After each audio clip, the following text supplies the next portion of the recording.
Founder of Kroeker Off-Road Engineering, a manufacturer of off-road suspension for street trucks, Kent has found a way to mix business with pleasure. We are in the top secret Kroeker race bunker in North County, San Diego, prepping for the Mint 400. The interesting thing about Kroeker, our business, and the parts that we make and racing is sort of like a little circle of life. The objective is to be self-supportive or sustainable.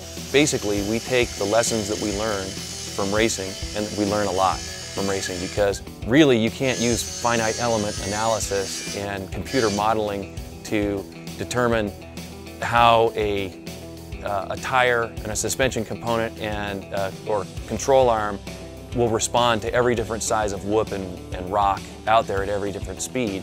So the knowledge that we get from racing rolls right into our products, and then the products that we sell drives the race effort.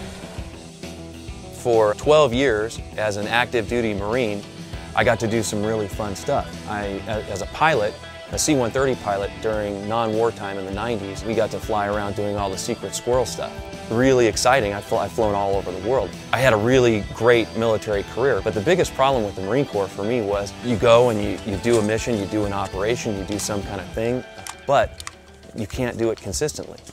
And the problem is there's always been this drive in me to continuously be stimulated with that, a need to get in the arena.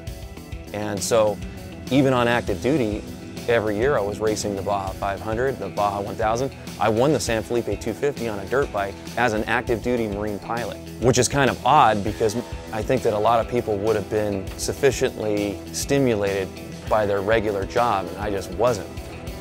It's almost like it's an emotional thing that we have that drives us to do this, because, I mean, most of what we do isn't fun. It's fun to drive a race car fast, and it's fun to go out and race and compete, but for the amount of time that we put in, the amount of effort that we put in, it's something that has to come from inside you. You're sitting behind the wheel of a truck like this that weighs 6,000 pounds and has 900 horsepower and can do things, the most amazing kind of stuff, more amazing than any other vehicle on earth, is a truck like this.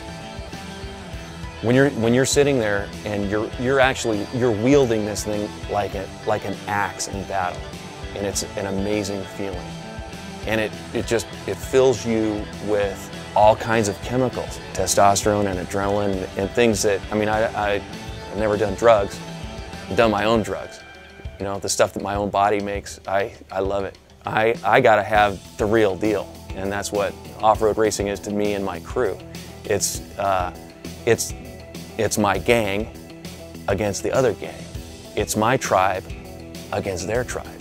You know, it's my weapon of mass destruction against their weapon of mass destruction. I love that. It's war, and that's probably the closest thing I can do to answer that question, why race off-road. I was a little kid when I heard about the Mint 400. I mean, that's one of the cool things about it. It has legendary status in my mind, and when they brought it back a few years ago, it was like the greatest honor ever to sit on the starting line of that race and go off and participate. What I like most about the Mint is the same thing that I hate the most about the Mint, and that is how gnarly and heinous the course is. I mean, that is like the love-hate thing, because if you go out there and you don't drive in a disciplined way and you mess up, well, you suck. And then you have to live with being a loser, and you have to live with not finishing and not winning. But if you go out there and you do well, and you're smart and precise, and you make good decisions behind the wheel, and the team is all functioning well, and you win, that makes it all the sweeter, because that course was so tough. So that's the love-hate. I love it because it's the roughest race I've ever run, and I also hate it because it's the roughest race I've ever run.